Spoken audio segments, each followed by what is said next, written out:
1956 December 6వ తేదీన అంబేద్కర్ గారు మరణించారు. ఆయన మరణించినా గానీ ఆయన కృషి ఇప్పటికీ ఎంతో మంది జీవితాల్లో వెలుగులు నింపుతుంది. ఒకవేళ ఆయన పూనుకుని ఉండకపోతే ఈనాటికి బడుగు బలహీన వర్గాల జీవితాలు ఇంకా అలాగే ఉండిపోయేవేమో.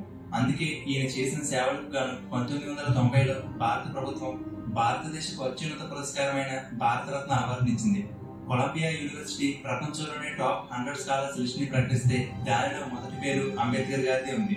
ఎందుకంటే BA, MA, MSc, DSc, PhD, LLD, DLitt, barrister ఇలా ఎన్నో డిగ్రీలను ఆయన సాధించారు. ఒక వ్యక్తి తన జీవిత కాలంలో ఇన్ని డిగ్రీలు పొందడం అంటే మాటలు కాదు. ఈయనకు Hindi, Pali, Sanskrit, English, French, German, Marathi, Persian, Gujarati ఇలా 9 భాషల్లో నైపుణ్యం ఉంది. కేవలం ఈయన రాజ్యాంగ నిర్మాత మాత్రమే కాదు, philosopher, anthropologist, historian, speaker, writer, economist, scholar, editor ఇలా ఒకే వ్యక్తిలో ఎన్నో ప్రతిభలు, నైపుణ్యాలుండేవి.